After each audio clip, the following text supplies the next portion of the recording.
request all the participants to please mute themselves and keep your video off so that we have a good interactive session with our guests and you all can benefit. So we are live now. Thank you very much and दोस्तों एक बार फिर broker की पाठशाला season 5 में आप सबका तहे दिल से स्वागत है। आज हम 43rd एपिसोड में है और हम सीधे जा रहे हैं आज भुवनेश्वर। बहुत ही प्यारी सिटी है। हम बहुत कम जानते कुछ सिटी के बारे में, हालांकि वो हिंदुस्तान में इतनी बहुत अच्छी अच्छी जगह है। मुझे लगता है ब्रोकर की पाठशाला के इस सफर में हम सब को इतना अच्छा ज्ञान मिलने वाला है हमारे हिंदुस्तान के बारे में। वो न केवल आपको बिजनेस में हेल्प करेगा लेकिन एक अच्छे दोस्त हर सिटी से आपके साथ में लेके आऊंगा। So in every session we do, let us start this session with a prayer. I want all of you to please join me with the prayer. Gurur Brahma, Gurur Vishnu, Gurur Devo Maheshwara, Gurur Sakshat Para Brahma, Tasmai Sri Guruve Namaha. सर्वेपि सुखिनः सन्तु, सर्वे सन्तु निरामया, सर्वे भद्राणि पश्यन्तु, मा कश्चित् दुःखमाप्युमा। ॐ सहना भवतु, सहनौ भुनक्तु, सह वीर्यं करवावहै, तेजस्वी नावधितमस्तु मा विद्विषावहे। ओम शांति शांति शांति। Thank you friends and welcome back to Broker की पाठशाला. I welcome our today's guest speakers all the way from Bhubaneswar. Please welcome Mr. Sharad Baid, Mr. Santosh Senapati and Mr. Jitu Satpathy. We are going to have interaction with them, chit chat with them, and to know about the capital city of Orissa, Bhubaneswar. So, may I request all the participants to please keep yourself mute, please. Ruksar, can you keep everyone mute? Thank you. Thank you. So, दोस्तों हम पहले city के बारे में जाने उससे पहले हम हमारे तीनों स्पीकर से रूबरू होते हैं। सो शरद भाई अपने बारे में कुछ बताइए सर हमारे व्यूअर्स को। My name is Sharad Baid. Is it comfortable in English or Hindi? Hindi will be more comfortable because हमारे जो सुनने वाले लोग हैं ना वो ज्यादा मैं खुद चाहता हूँ कि हम ज्यादा हिंदी में बात करें तो ज्यादा लोगों तक हम पहुँच पाएंगे। Sure. But it's okay. Little bit mixed will be okay. Then absolutely no problem. So I'm the managing director of Utkal Builders. We are one of the leading developers in the city since 1989. It's been almost 3 decades that we have been operating in this city. One of the first project was in 1989, Niharika apartment. It was one of the tallest towers. Tallest Taj Mahal was our first multi-storied building back then. Our founder chairperson, Sri Subhashi Bura, is still active in business. It's been more than 30 years now. Oh, very good. We as a group have always tried to, bring a change in the city and try to come up with projects which are first of its kind in the city. Like for instance, back in 2007, we came up with Pantaloons. It's a departmental store, like 60,000 square feet, large format departmental store. Wow. At that time, there were no escalators in the private sector. So it was one of the first building where we tied up with a national brand and we had this air conditioner departmental store with set of escalators. Then we launched Utkal Heights in 2009, which still is actually the tallest towers in the state. Wow. Standing at 22-storied high. Utkal Signature also we did back in 2007. It is one of the first corporate office buildings in the city, where we tried to make it as a green building, and we imported DGU glasses from Dubai and all, and it's a complete glass building which houses the brands like Audi and all. So that was also one of its kind in the city. What I'm trying to explain is that we've always tried to do things differently, try to make a notch Like for instance, in Puri, we had a project right opposite the temple, which was Oh, specifically designed for the devotees of the Lord. Like, there are certain restrictions on who, and today, I mean, it's like, it's like, uh, uh, there's a lot of goodwill which is attached to that. We did a mall in before COVID, Utkal Kanika Galleria, which houses brands like Shoppers Stop. PVR is just now going to start the fit outs, but we have all that Zam, which houses brands like Armani, Boss. So the premium looking mall in the heart of the city, it is also one of its kind. So we don't compete in the Maruti segment of the real estate in Bhubaneswar. We try to compete in the Mercedes segment, and that's the kind of product offering we have. So a legacy brand for more than 30 years is what we have built. And currently I'm the managing director trying to drive this company to be one of the most valuable real estate developers in the city.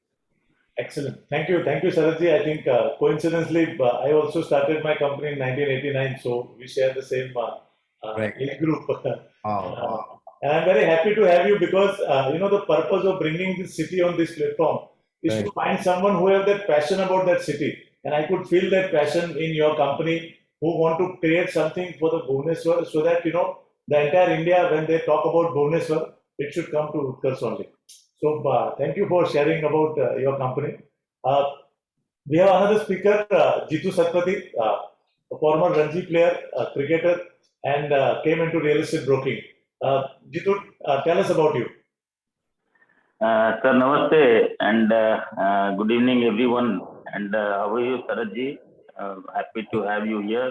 And Saratji has said lot many things, and moreover, I can add on something that I am associated with Utkal Builders since 98 when the square feet rate was 400, and today I sold flats of Utkal Builder at 10,000. So Wow. this is my journey with Utkal Builders. So Sarat knows very well. So this is the kind of bonding with me. I don't deal like a broker there.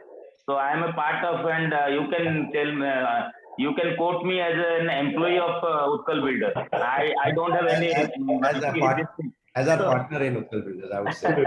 So I am always grateful to Utkal Builders, and regarding the situations in Bhubaneswar and the journey in realtor as a realtor, because when I started in real estate business, there are a lot of people, बहुत से लोग बहुत से बात किए थे कि अरे बंदा ये क्या दलाली कर रहा है, घर बेच रहा है, and that time I was having one LML Vespa scooter.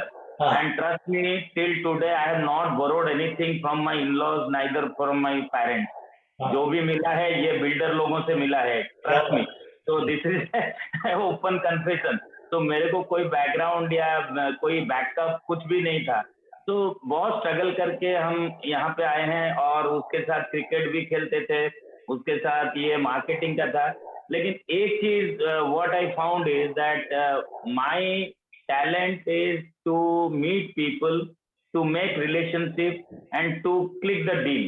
So ये चीज मुझे कहीं ना कहीं एक मुझे क्लिक दिया था कि Jitu, this is your way, don't try to sit in a single chair and order people. वो मेरा नहीं था, मेरे को सबको लेके चलना है, तो वो सबसे है मार्केटिंग, और मैं उसी को चूज किया. नहीं तो जब 98 में शुरू किया था मैं भी ट्राई कर सकता था कुछ प्रोजेक्ट या बिल्डर के लिए, but I love to meet people, I love to continue the relationship. And एक चीज पता चला ओवर द पीरियड कि रिलेशनशिप से पैसा आता है, पैसों से रिलेशनशिप नहीं बनता. ये चीज तो एक तो प्रूव है मेरे लाइफस्टाइल में. And I believe and trust on my builders, my जो those who are coming up with projects and all, क्योंकि वो लोग अहमियत भी देते हैं. ये आज की बात नहीं बोल रहा हूँ, पहले से भी बुला के बात करके ये करके. अभी क्या मैं सुभाष जी के साथ भी काम किया हूँ, शरद जी से भी काम किया हूँ. सुभाष जी का पैटर्न ऑफ वर्क अलग है, शरद जी का पूरा मॉडर्न है, और वो इमीडिएटली समझ जाते हैं हम कुछ बोलने से पहले, क्वेश्चन नहीं होता है. तो दिस इज द कॉन्सेप्ट. तो अभी क्या है, और कंफर्टेबल हो गया. अभी कुछ चाहिए तो शरद जी को हम बोल दिए, ये चाहिए तो शरद जी मीटिंग बुला लिया, बात को सॉर्ट आउट हो गए. तो ये जो अभी एक क्या बोलते हैं जनरेशन चेंज, और ये over a period of 20 years का जो रियल एस्टेट जर्नी है, भुवनेश्वर कहाँ से कहाँ तक आ गया. और आप यकीन नहीं करेंगे, अभी भुवनेश्वर में कोई भी उड़ीसा का एक बंदा कोई भी कहीं पे भी रहता है, वो यूएस में रहे या फिर ऑस्ट्रेलिया में रहे, उसको भुवनेश्वर में घर चाहिए। जितू That भाई is the हम concept. हाँ उसका उसके बारे में हम और डिटेल में डिस्कशन करेंगे. Thank you for sharing about yourself. Thank you. And now we have our superstar of NIR India, Kumar Sanu of Bhubaneswar, Santosh, very young and dynamic, ever smiling person. Santosh, tell us about you and your personal journey. Namaskar, sir. Namaste. Good afternoon, Jitu bhai. Good afternoon, Saril sir. And good afternoon to everyone. Thank you, everyone, for joining here. Very happy to meet you all. Sir, I belong to a very rural kind of village from the district of Gurugram. I was traveling Bhubaneswar for shopping and all to meet my relatives in 2000. Then after study, I came to Bhubaneswar to stay and to start practicing cricket. Then by chance, I got an interview for a real estate company. There I served for a year time. Then I joined a very reputed firm that time, a developer house called Mason Estate India Private Limited.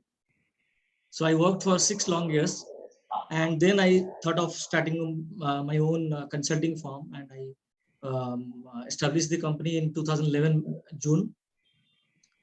So इस शहर जो है sir, ये अपना identity बन गया है. और जीतू भाई ने जो बताया वो एकदम सही है. रिलेशनशिप से ही सारा कुछ होता है. The biggest lesson for me is to continue trusting each other. मेरे हिसाब से sir, what I know about the customer, that my developer knows. What my developer knows about the customer, that my customer knows. So it is called as transparency. So that is where I work on actually. I don't believe in volume. I really believe in satisfaction and quality. So city सब कुछ दिया है sir, दोस्त बने हैं. हमारे दोस्त बोलने से हमारे मित्र हैं, हमारे जो रियल्टर्स हैं और डेवलपर्स हैं sir. And it is very obvious, as a very renowned and reputed realtor, you also can acknowledge that without the developers we are nothing. And even without the realtors, the developers cannot even stand. So Utkal has given many very milestone kind of projects to the city. We are happy to work with Utkal. I had met Subhash Buraji. I was acknowledged in KIT University, MDP, and there he became my idol as well. जैसे शरद जी ने बताया, उस समय 60,000 square feet का एक national brand के साथ type करके एस्केलेटर देके मॉल बनाना भी हमारे लिए तो बड़ी बात थी. आज कहाँ पहुंच गया है. So yes, I am happy to be here, sir. Thank you. Great, thank you. दोनों ने बताया, both of them have one common attribute which I can tell you. Both are people. They have excellent people skills. Yes. Both of them excellent people skills. और I think यही सबसे ज्यादा important और matter करता है. Sir आज मुझे भी क्यों मेरा भी कनेक्शन उनके साथ सबसे ज्यादा है. हालांकि मैं आया था वहां पे ट्रेनिंग देने के लिए. I was there for overnight. They took me to Puri also for the darshan. But see, this is what is relationship, तकरीबन I came in 2015, so it is almost 7 years. But still ऐसा लगता है कि कल की बात है. So sir हर शहर का अपना एक मिजाज होता है, और सबसे अच्छी चीज यही है हिंदुस्तान की कि हम जहाँ रहते हैं, जहाँ पले बड़े हुए, उसकी कुछ बातें खासियत है. हर सिटी की एक खासियत है. तो शरद जी, आपकी भुवनेश्वर, आपके मायने क्या रखते हैं भुवनेश्वर के लिए? What is your definition of Bhubaneswar? See, Bhubaneswar, it's been more than 16-17 years जब मैं यहाँ पे आया हूँ.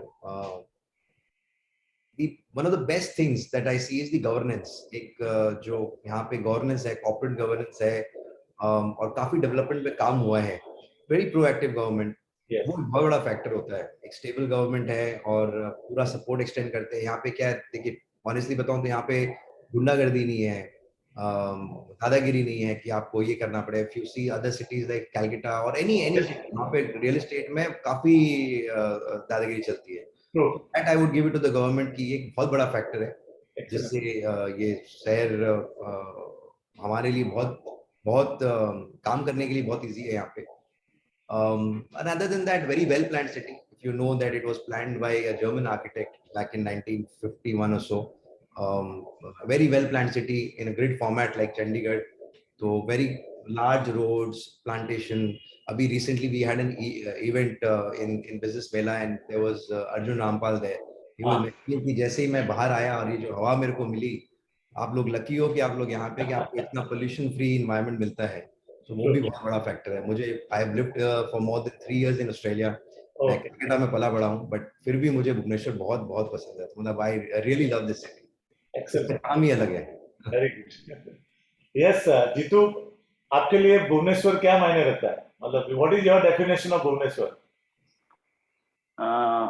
जैसे मुंबई मेरी जान, भुवनेश्वर मेरी जान है. और इसमें क्या है कि यहाँ पे लोग जो है ना, एक बार जुड़ जाते हैं तो एक ट्रस्ट फैक्टर बन जाता है. और यहाँ के लोग जो है, मैं बहुत से जगह क्रिकेट के टाइम में घुमा हूँ और बहुत से लोगों को बाहर के स्टेट में मिला हूँ. But the fact is Bhubaneswar का लाइफस्टाइल और लोगों को लेके चलना बहुत अच्छा लगता है. And they understand each others feelings, वो एक बड़ी बात है. तो भुवनेश्वर जैसे एक्सपैंड कर रहा है, coming 20 years it is having a bright future. Excellent. Very good. Yes, sir. संतोष, आपके लिए क्या है भुवनेश्वर? आप तो बाहर से आए भुवनेश्वर में, लेकिन पिछले 22 साल में भुवनेश्वर के साथ आपका कैसे नाता रहा? What do you like about Bhubaneswar? Sir बहुत सारी चीजें हैं, लेकिन टू शॉर्ट आई टेल, यहाँ के लोग बड़े अच्छे हैं. किसी को इतने उदास मुखड़े में आपको देखने नहीं मिलेगा. सब खुश हैं, अपने अपने काम से जुड़े हैं. और जैसे शरद जी ने बताया, 3 बज जाएगा जब सर एक हवा आने लगती है यहाँ पे. किसी की भी छत पे भी चले जाइए, आप सब कुछ भूल जाएंगे. It is so soothing and it is so heartfelt. बहुत अच्छा लगता है. और क्योंकि ये प्लांट सिटी है sir, we are blessed to live in Bhubaneswar. हमारे बच्चों की स्टडी है, हमारे पेरेंट्स के हॉस्पिटल की तो देखभाल है, वो सारी चीजें यहाँ पे बड़ा अच्छा सुविधा में मिलता है. और the most important is balanced citizen governance. That is quite balance since a long time. So वो भी एक तरह से, यहाँ पे कोई गुंडागर्दी नहीं है सर, ऐसा कोई मारामारी नहीं है. बहुत अच्छा है. जैसे सुहाना सफर बोलते हैं ना सर, एक सुहाना सफर के थ्रू हम जा रहे हैं. आई डोंट नो सर, मुझे भी 40 हो गया, कब पता नहीं चला. मैं ये सोच रहा था. सो स्मार्ट सिटी है सर. इसके बड़े अच्छे रोड हैं, प्लांट सिटी है, और भगवान पे भरोसा रखने वाले हम बंदे हैं. तो यहाँ पे टेम्पल सिटी कहा जाता है इसको. बहुत सारे टेम्पल्स हैं. पूरी जगन्नाथ जी हैं, तो लिंगराज जी भी हैं. बहुत सारे रिच हेरिटेज से भरा हुआ. So it's a beautiful city to live in sir. Excellent. So इस एजलेस सिटी में शरद जी, अगर हम रियल एस्टेट की बात करते हैं, कहाँ पे भी डेवलपमेंट होना है, तो हर एक सिटी के अंदर एक ग्रोथ ड्राइवर इंडस्ट्री होती है जो एम्प्लॉयमेंट जनरेशन करती है. और ज्यादा करके हर एक स्टेट में जो कैपिटल होता है, वही सिटी के अंदर छोटे छोटे तबके से या छोटे छोटे सेंटर से लोगों को वहां पे आने का एक अट्रैक्शन मिलता है. बिकॉज वो ऑटोमेटिक वो सारे स्टेट का टैलेंट को वहां पे खींचता है. तो भुवनेश्वर में वैसी कौन सी 3-4 मेजर इंडस्ट्री है जो एम्प्लॉयमेंट जनरेट करती है? See, I don't think we can single out any industry in any state. Although obviously mining is a big sector in Odisha. So real estate, I would say that definitely is the driving force in the development of this state. Because क्या है कि कहीं ना कहीं हम लोगों के कम से कम 250 से 300 प्रोडक्ट्स है जो हम लोग सोर्स करते हैं. You know, और तो ये सारे we drive the economy. We provide so much of direct and indirect employment. तो वो फर्क है. एंड अगर आप देखें कि उड़ीसा ना, अभी जैसे आपने पूछा कि स्टेट में क्या ड्राइव करता है, तो Orissa has the Lions share of the countries metal and mineral research. Yes. Chromite है आपका 83% है, निकल 92% है, बॉक्साइट अगर आप ये फिगर्स देखोगे 55%, कोल आपके 38%, आयरन ओर 26%. सो आप ऑल इंडिया रिजर्व्स अगर आप देखेंगे ना, तो Bhubaneswar Orissa is a very rich. It's although that it has not got its due credit, recognition. Yes. Development धीरे धीरे हुआ है. बट अभी जो हम देखते हैं कि इतना मेटल एंड मिनरल रिजर्व्स है उड़ीसा में, एंड अच्छी गवर्नेंस अगर रहेगी, तो इसमें कोई डाउट नहीं है कि one of the most fastest developing city होगी. देखिए कैपिटल सिटी है उड़ीसा, अंडर डॉग स्टेट है मेरे हिसाब से. मतलब लोग जानते ही नहीं है. मैं कितने फ्रेंड से बात करता हूँ, कभी बोलते रहे ये उड़ीसा कहाँ है. Yes. लेकिन अभी उस ट्रेजेक्टरी में है कि यहाँ पे काफी ग्रोथ होनी है. और जो डेवलप हो चुकी इकोनॉमी, वहाँ पे क्या डेवलपमेंट का बॉम्बे है, कितना डेवलप होएगा. तो सुपर सैचुरेटेड है इन टर्म्स ऑफ. ये एक ऐसी सिटी है जहाँ पे वो डेवलपमेंट के उस लेवल पे है जहाँ से काफी बड़ी ग्रोथ है. सो आई थिंक कहीं ना कहीं जैसा मैंने कहा अभी, जैसे आपने जो डेटा शेयर किया, even I didn't know about that, correct? So Yeah. Many people in India don't know about that. So So we कहीं ना कहीं मुझे लगता है कि sell it to our investors, so I memorize, like I know. Absolutely. So कहीं ना कहीं मुझे लगता है ये जो प्लेटफॉर्म है ना सर, यहाँ से बहुत सारी, और मजे की बात है टेक्नोलॉजी की वजह से कि आज हम जो भी बात करेंगे वो हमेशा टेक्नोलॉजी के माध्यम से यूट्यूब और उसके ऊपर परमानेंट रहने वाली है, हमारे जाने के बाद भी रहेगी. तो हमें नहीं पता कि कौन बंदा जाके कभी वो देखेगा और उसको नॉलेज मिलेगी और अपने सिटी के बारे में जानेगा. तो आई थिंक कहीं ना कहीं भुवनेश्वर को और नेशनल मैप के ऊपर एक अच्छी सिटी के तौर पे लेके जाने की जिम्मेदारी आपके ऊपर ज्यादा है एज ए डेवलपर, हमारे ऊपर ज्यादा है ब्रोकर्स के ऊपर, कि you become the brand ambassador of that city, कि वहां पे जो भी डेवलपमेंट हो रही है. I personally believe that brokers are the brand ambassador of that city where they are staying. It is their responsibility like a tourist to talk about your city, why someone should come to the city. So, संतोष, अभी आप मुझे brokers का जो situation है भुवनेश्वर में उसके बारे में कुछ बताइए. कितने ब्रोकर्स और ये रियल एस्टेट ब्रोकरेज बिजनेस कब से थोड़ा डेवलप होना शुरू हुआ? क्योंकि 2 टायर 3 टायर सिटी में छोटे सेंटर में ब्रोकरेज बिजनेस को ऑर्गेनाइज होने में काफी वक्त लगा है. तो आपके हिसाब से कब से शुरू हुआ और अभी कितने ब्रोकर्स होंगे भुवनेश्वर में, और आपका कोई एसोसिएशन है क्या भुवनेश्वर में, उसके बारे में बताइए. First of all, I am very proud of being a realtor here. हमारे यहाँ पे एसोसिएशन एक है, उसका नाम है रियल्टर्स एसोसिएशन ऑफ उड़ीसा. आप जब आए थे वी हैड टू ट्रेन अस. छोटा एसोसिएशन है, फिलहाल 23 कैपेसिटी है, बट अगर पोटेंशियल देखेंगे sir, there are 150 people are there, though who are representing well, they are presenting themselves well to realtor. तो एसोसिएशन का स्ट्रेंथ देखेंगे तो there is a possibility at least to touch 100 numbers. और इसके अलावा unorganised without RERA registration बहुत सारे हो सकते हैं, लेकिन 150 के करीब रियल्टर्स हैं जो पोर्टफोलियोज बेचते हैं regularly in the market.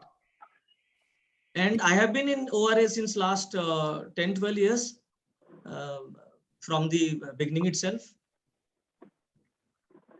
Jitu bhai, ये जो एसोसिएशन में आप भी उसके पार्ट है जहाँ पे मैं आया था ट्रेनिंग के लिए, तो 2 बातें मुझे आपको पूछनी. एक तो ये एसोसिएशन में कोई ब्रोकर, जो काफी ब्रोकर ऐसे होंगे जो अभी तक वो एसोसिएशन में मेंबर नहीं बने होंगे, तो आपके हिसाब से वो एसोसिएशन के मेंबर बनने से आपको क्या बेनिफिट होता है, number 1.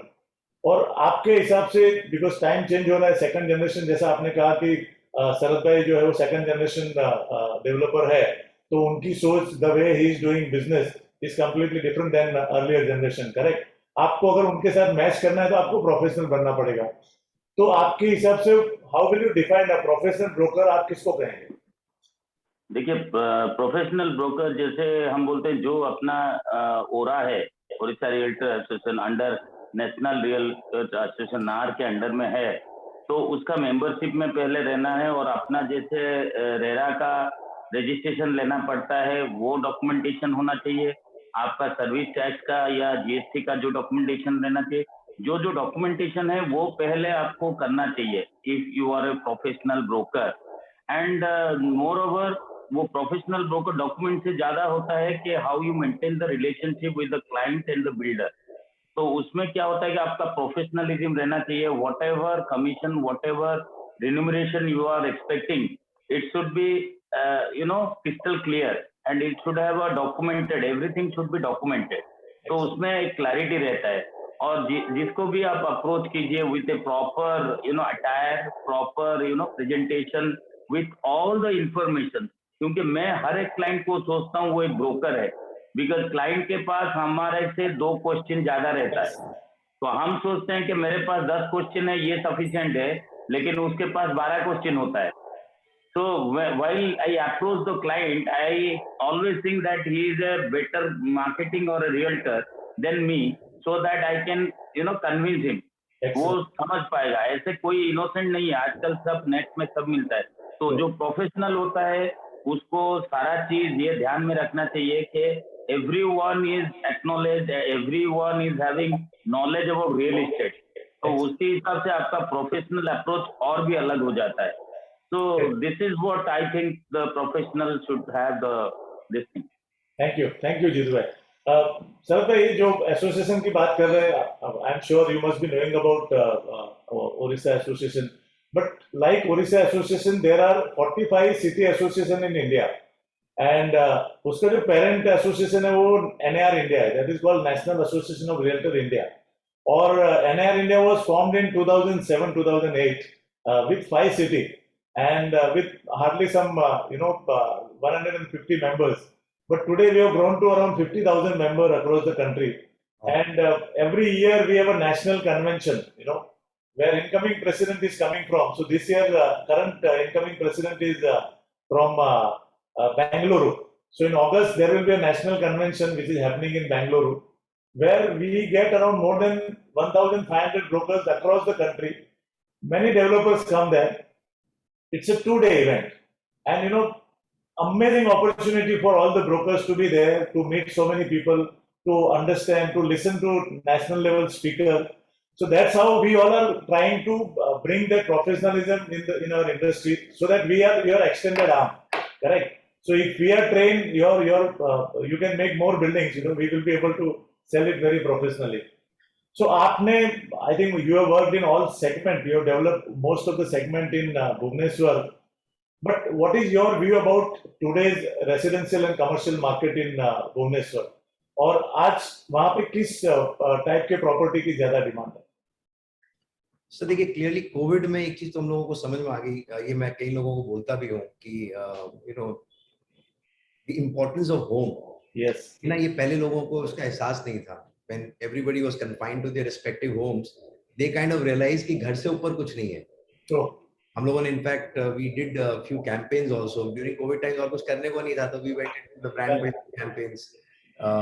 So what we realized, it is actually fact कि yes, जब आप घर में हो ना, तो आपको ये समझ में आता है कि जो वो आप मोमेंट्स बना रहे हो, जो आपके फैमिली मोमेंट्स बन रहे हैं, और ये इससे बड़ा कुछ है नहीं.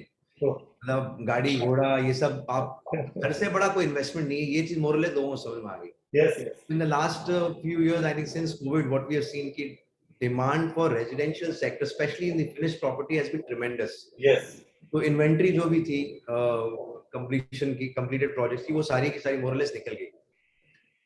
और जो हम लोग एक्सपेक्ट नहीं कर रहे थे, हम लोगों को लग रहा था कि भाई कोविड के कारण में लोगों को सैलरीज पूरी नहीं आ रही है, कैसा रहेगा. Surprisingly to are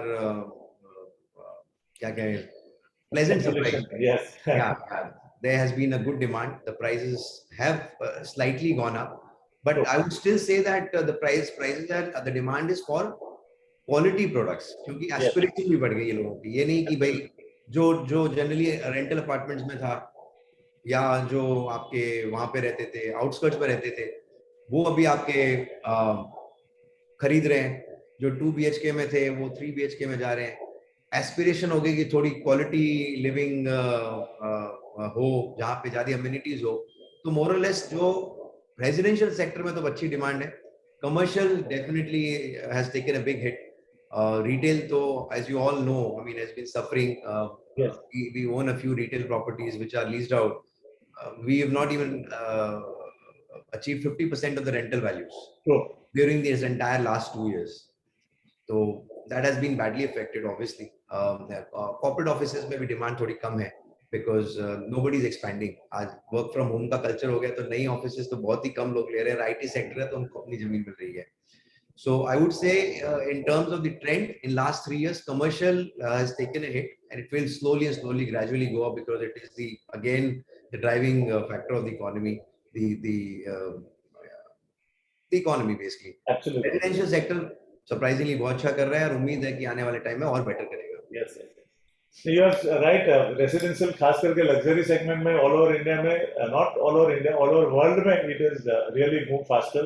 And just for your information, good news is that first quarter commercial has really done very good, especially. That is one of the reasons, sir, कि हम लोग we've realized कि aspiration वाली जो इतनी अच्छी हो गई है ना, कि अब वो normal homes नहीं, people are looking for smarter homes. People are looking for more technologically planned homes.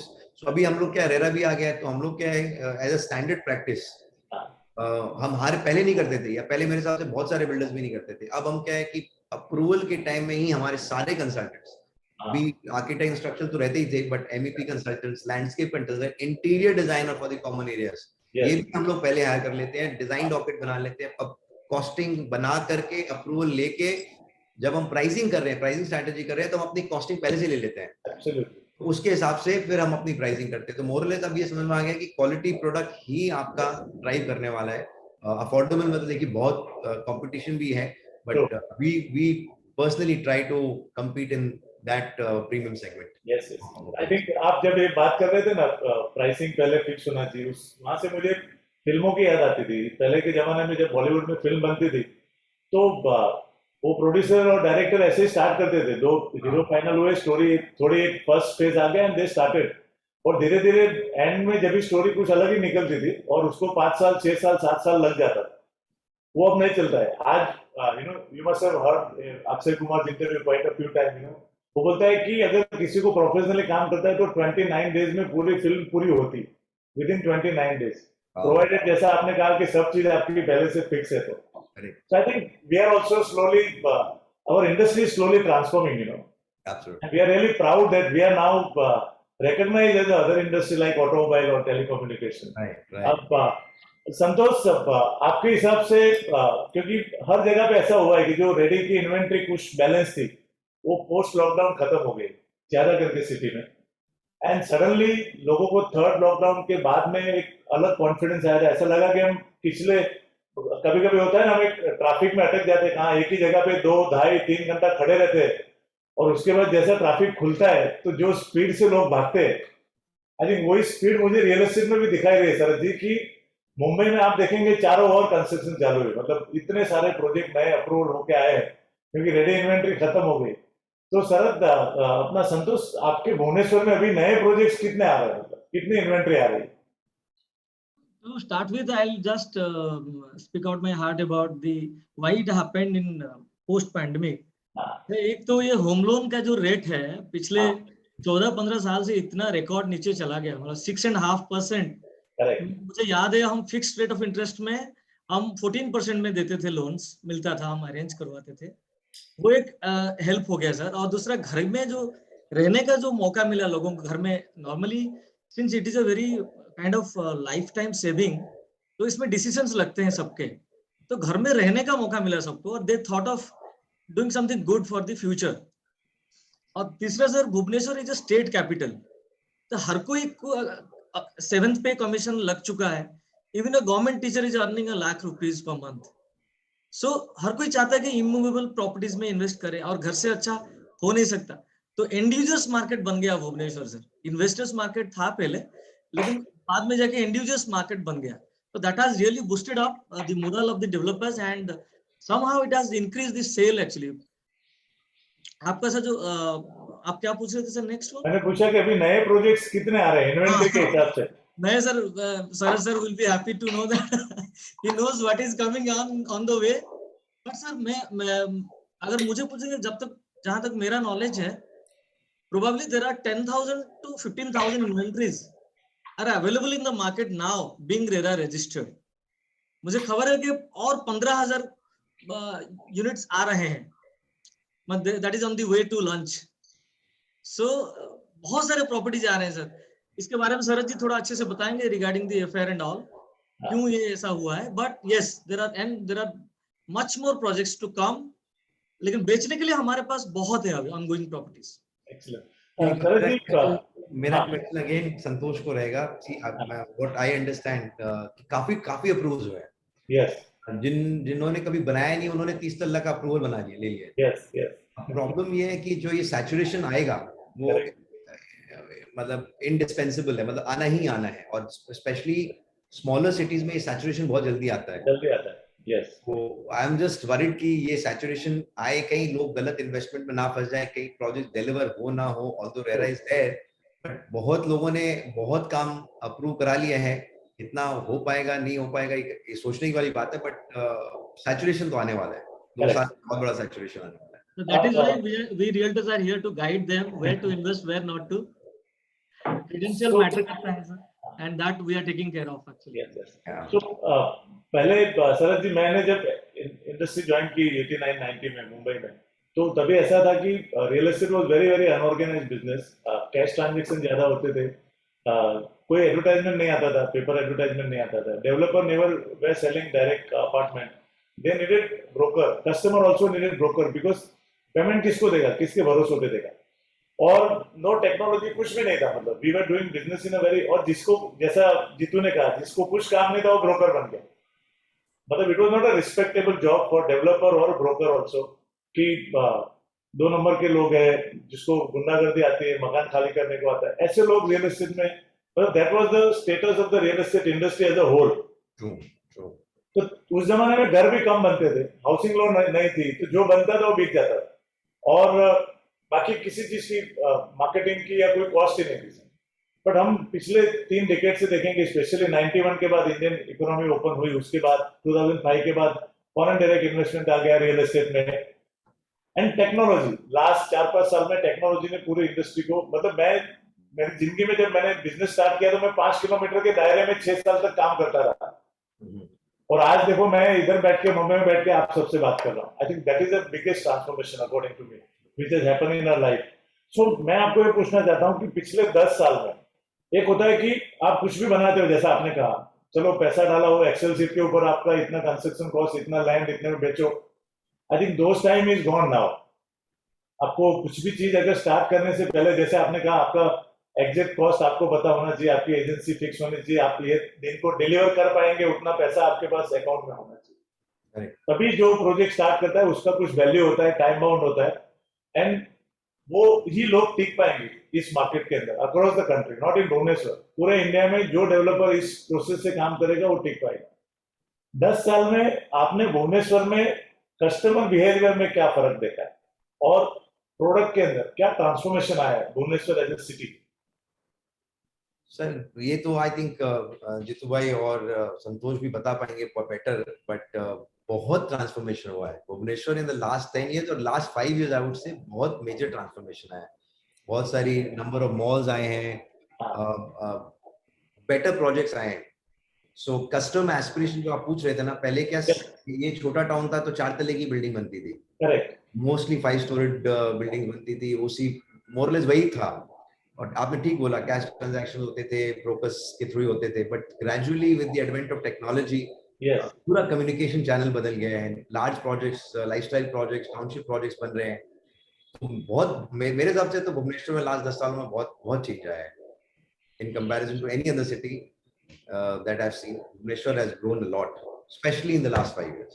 Yes Jeetu, आप एज ए ब्रोकर आपने कौन सी चीजें नहीं देखी भुवनेश्वर में? फॉर एग्जांपल जो की ग्रोथ ड्राइवर होते हैं रियल एस्टेट के अंदर, वो एक तो आपका आईटी पार्क है, बहुत सारे city, Pune, Bangalore, Chennai, Hyderabad, entire city is change into a different level just because of one industry, IT.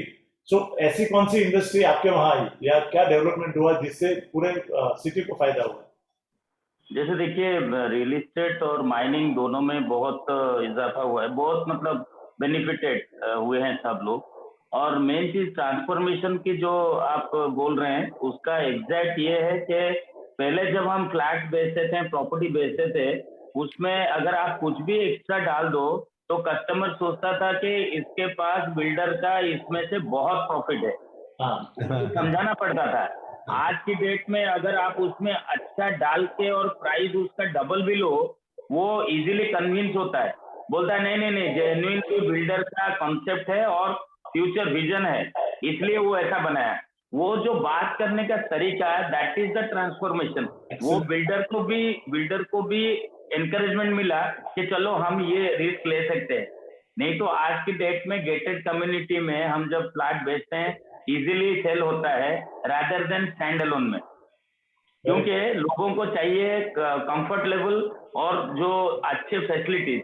वो मान लीजिए पहले आप कुछ भी प्लम्बर का एक टैप देते थे, वो बहुत सस्ते में था, अभी आप जैगुआर का देंगे, और वो जब बिल्डर पहले बोलता था सोचते थे कि बिल्डर का इसमें कुछ प्रॉफिट है, लेकिन अभी कस्टमर को समझ में आ गया कि जैगुआर इज बेस्ट, ये सबसे अच्छा क्वालिटी दे रहा है, वी आर रेडी टू पे। तो एक बिल्डर को भी कंफर्ट जोन आ गया कि अंडरस्टैंडिंग होगा। This is the major transformation. और बात रही कि अपना यहाँ पे कस्टमर का जो अभी का जनरेशन में कैसा चल रहा है, ये जो बाहर बच्चे लोग गए और बाहर से जो पैसा आया, कोई बाहर रहता है उसका सैलरी बहुत ज्यादा है, वो कोई सेकेंड होम सोचा नहीं था, वो फिर पिताजी को फोन करके बोल रहा है कि और एक फ्लैट डालिए, जीतू भाई को बुलाइए। तो ये तो सबसे बड़ा ट्रांसफॉर्मेशन है।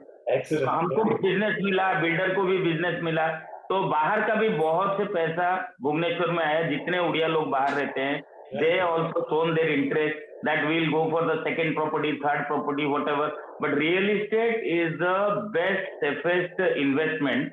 ये तो एक ट्रांसफॉर्मेशन ये जनरेशन वाले समझ गए। Very good. संतोष, दो बात, एक तो आप 2000 से है भुवनेश्वर में, तो this is for the investor, you know, कि आज जो लोग सुन रहे हैं और दूसरे ब्रोकर है जिनके पास, आज ऐसा हो गया कि हर ब्रोकर के पास अपने रेगुलर इन्वेस्टर होते हैं, जिनको जहां अपॉर्चुनिटी ज्यादा मिलेगी वहां पे ऑल ओवर इंडिया में इन्वेस्टमेंट कराते हैं लोग।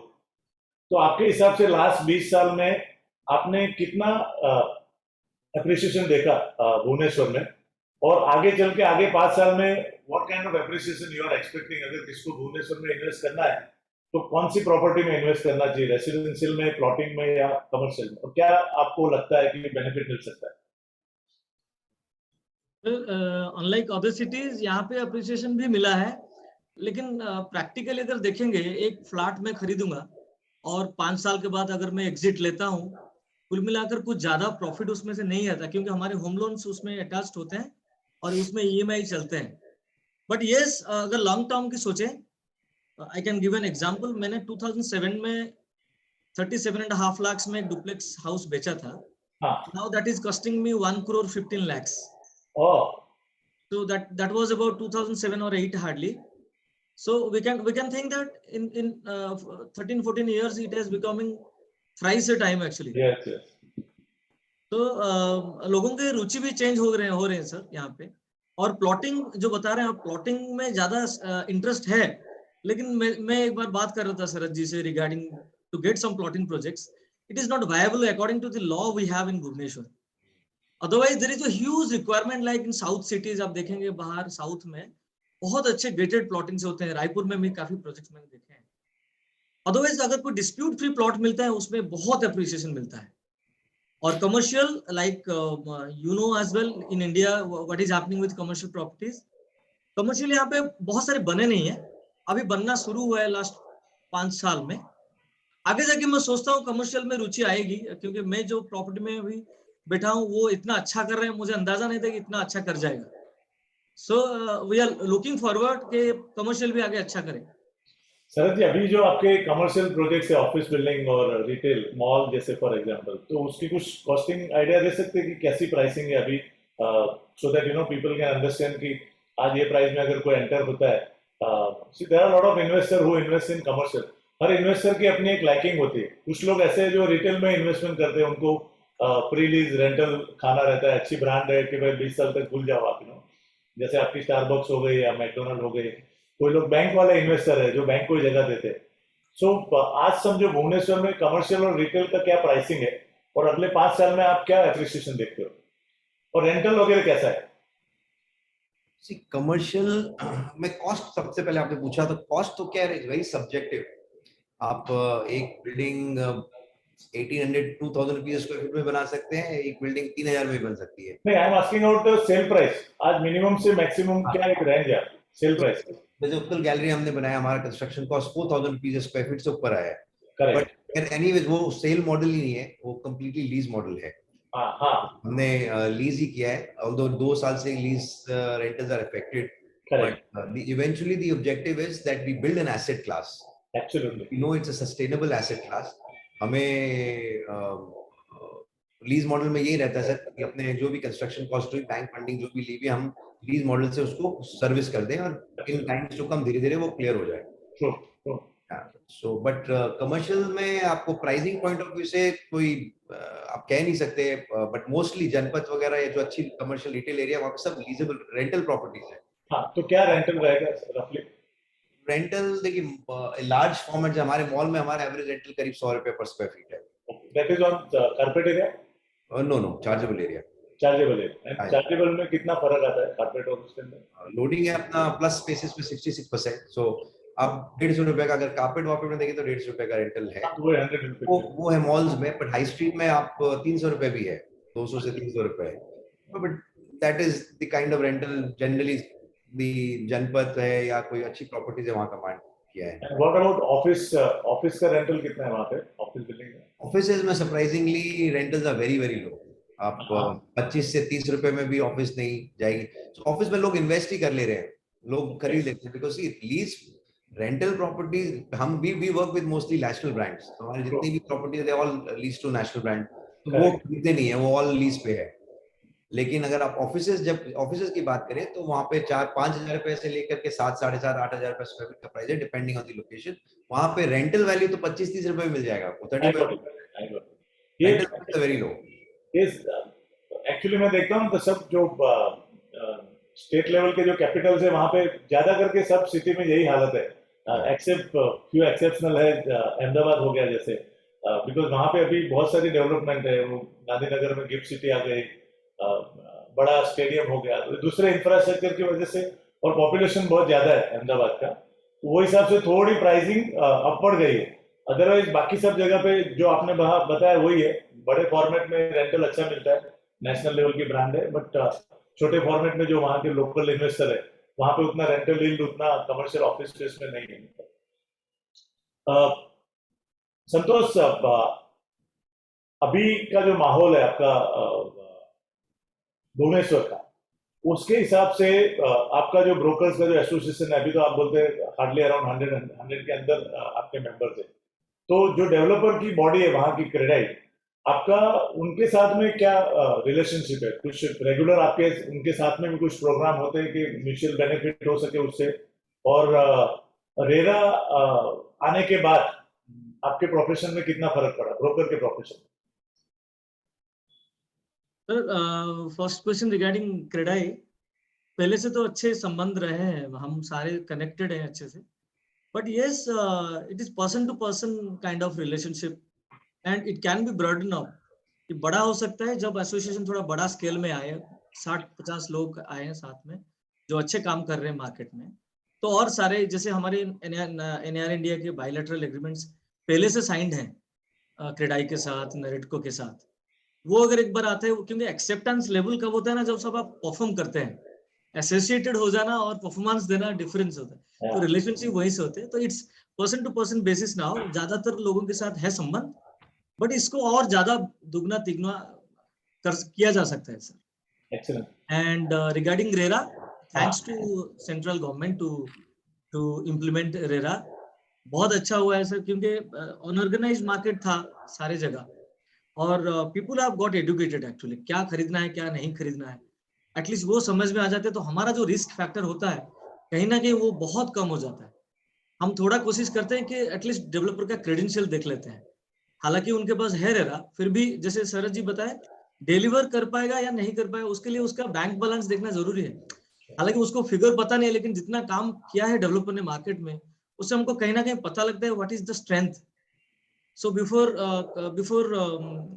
किसी को कंसल्ट करने से पहले कस्टमर को हमको ये पता लगाना चाहिए ये प्रॉपर्टी डिलीवर हो पाएगा या नहीं हो पाएगा, कितना अच्छा डेवलपर है, पहले से क्या क्रेडेंशियल, इसके कैसे कैसे प्राइसिंग क्या रखते आ रहा है वो पहले से। So RERA has helped a lot because RERA is nothing but about accountability, transparency, and we are happy that we are one among the major stakeholders in RERA. Just for the benefit of the viewer and शरद जी, आपके लिए कि RERA की जो central committee है, हमारा NR India ने सामने से रेरा को ये पहले से अप्रिशिएट किया कि भाई आप हमको ब्रोकर को रेरा के अंदर ले लीजिए।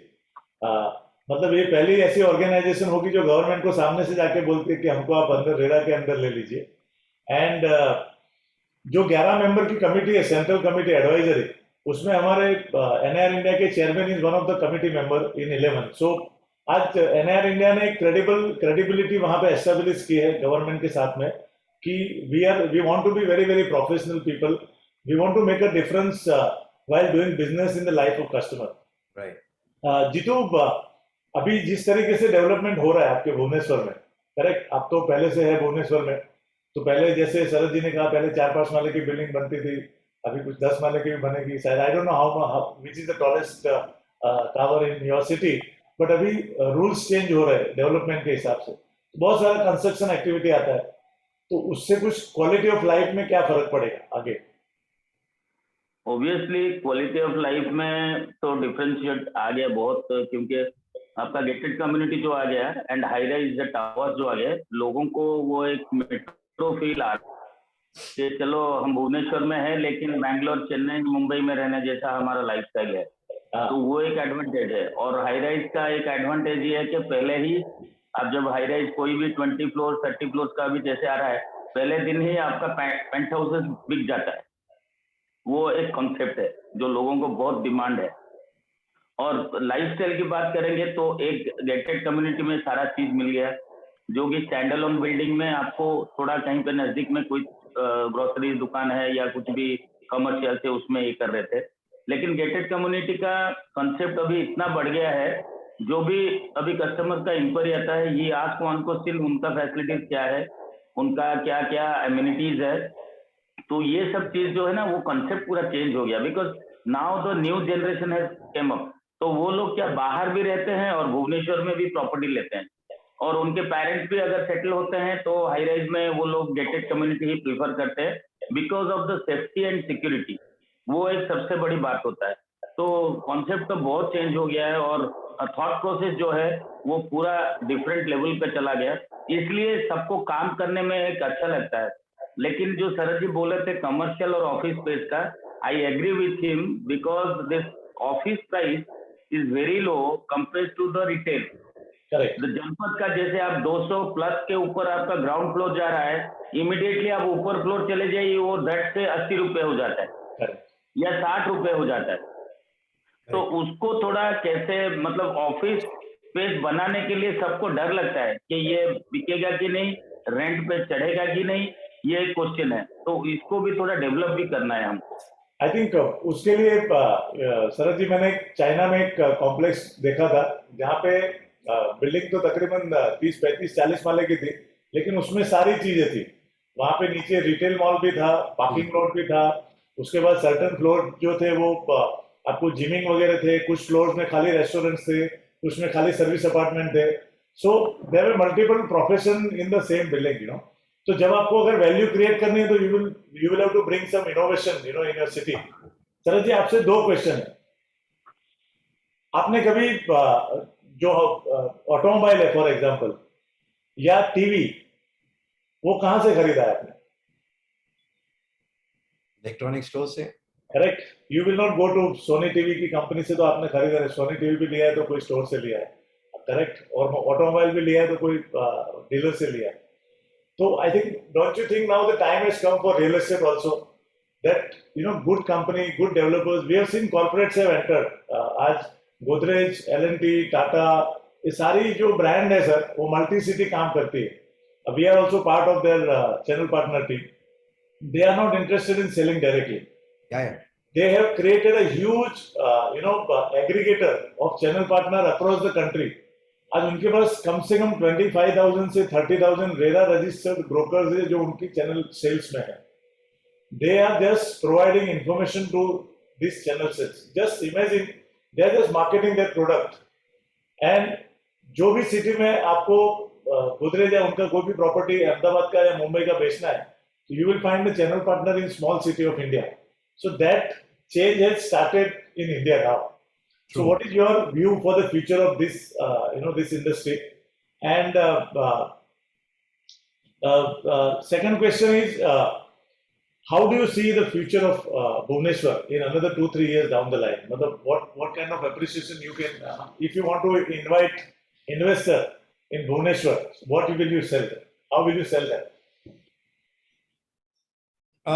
Well, channel partners, as you rightly said, keep very, very integral and important part of our sales drives.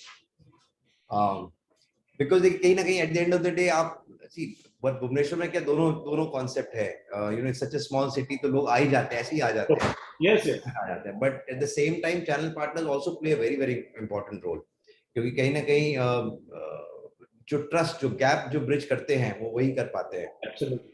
और कांस्टेंट फॉलोअप है, बायर्स की क्या एक्चुअल डिमांड है, क्या उनकी रिक्वायरमेंट है, उसको समझते हुए, तो it's indispensable. So there's no, I don't think in fact, we are having a event on Monday. Oh, wonderful. In ITC, where we've invited all the realtors. Excellent. Just got rid of a few of our projects, so we wanted to again, realign our Yes. relationship in a better way. Yes. So हम सबको बुला रहे हैं and trying to bridge the gap and उनके साथ relationship अपनी और stronger कर सके, ये एक initiative है. और second आपने पूछा कि investors के लिए, तो जैसे मैंने बताया, it's a no brainer कि इतना mineral and metal reserves है उड़ीसा में, stable government है, clean government है, अच्छी corporate governance है, स्मार्ट सिटी है, मतलब government is spending money on infrastructure. ऐसा नहीं है कि नाम से स्मार्ट सिटी बोल दिया तो स्मार्ट सिटी हो गया. They have high budgets where they are spending money on infrastructure. तो वो है. और being a capital city of a developing state, so ये सारे आई थिंक बहुत इंपॉर्टेंट पॉइंट्स है. ऑल्दो जिनका भुवनेश्वर में या उड़ीसा में इंटरेस्ट नहीं है, वो क्या इन्वेस्ट करेंगे? I think it only makes sense for people who have some stake in the state of Odisha, and for them I think it is for, as Santosh rightly said, for the Odia community, there is no other place better than Bhubaneswar to invest. Absolutely. Great. Thank you Sarath bhai, and thank you Santosh and Jitu for having been here and sharing your personal insight about yourself and your city. It was pleasure to interact with all of you. On behalf of all the brokers who are watching this show and will watch later, and the team of Broker Ki Pathshala, we would like to present a small appreciation certificate to all of you for your kind sharing and very precious time to share with all of us. Ruksar, can we have the certificate, please?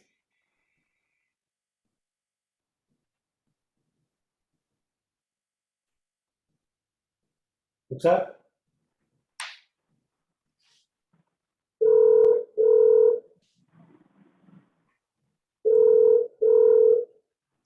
Sir, I will have to sign off because I have another meeting at 5 o'clock. So Santosh or Jitu bhai, one of them can take the certificate on my behalf. Thank you, Sarath. Because मेरे एक और Zoom call link 5 o'clock का है. Lot of good feedback. Good day. Thank you. You have been very patient to us. वो जानता हूँ बहुत ही. It was great interacting with all three of you. Thank you so much. And I look forward to meeting you both. Thank you, sir. Thank you. It was also on Monday. Okay. Thank you. Thank Thanks. You. Yeah, sure, sir. Sure, of course. Thank you, sir. Thank you. Sign. Yeah. So this is a certificate to Mr. Sarath Bey, Managing Director, Utkal Builders Limited, Bhubaneswar, for his gracious presence, significant contribution in making Broker Ki Pathshala great success. Can we have certificate for other speakers, Ruksha?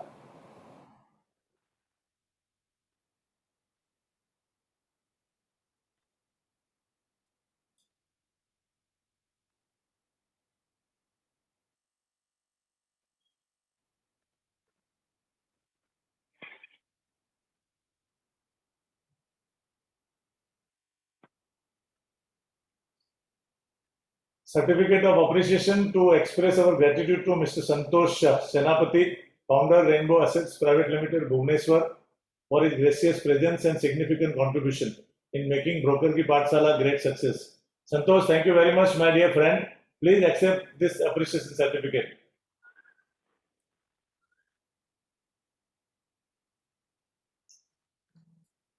Yes, Ruksha. Next.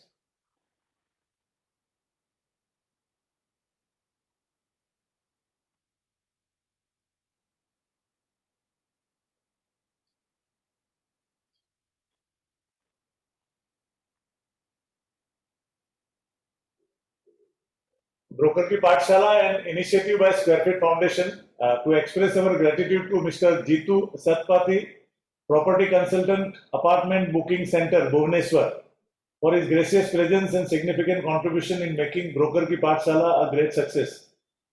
Thank you, Jitu, for having been here. Please accept this certificate. Thank you, sir. So, thank you once again, Jitu, Santosh, and Mr. Bait, Sarath Bait, for your time and sharing your insight about Bhubaneswar. I'm sure most of our viewers and who has watched and will watch will have some great benefit out of this program. And before we sign off, please let me have this opportunity to announce the next city on next Friday. Season 5, session 44 is the cityscape, the pulse of Calcutta. So we are going from Bhubaneswar to Calcutta, one of the city of joy for India, and we will have more interaction with leaders from Calcutta. You will come to know about the real estate market of Calcutta next week, next Friday, 4 p.m. On 20th May. Once again, thank you, Jitu, Santosh, and Sarath Bhai for having been here. Any last word you want to share? Something, Jitu? Sir, thank you so much for interacting all these things. This is I can say rather knowledge station, because I got to know a lot of things, and that's a good thing. And I'm happy that you got to know a lot of things about Bhubaneswar. Absolutely. Because it's not a small place or two-tier city. It's a big place, and please advise other investors also. They should come up and do some business here. So Absolutely. thank you so much for having me. Look forward. Thank you, dear. So nice of you. Goodbye, my dear friends. See you on next Friday, 4 p.m. on 20th May, city of Calcutta. Thank you.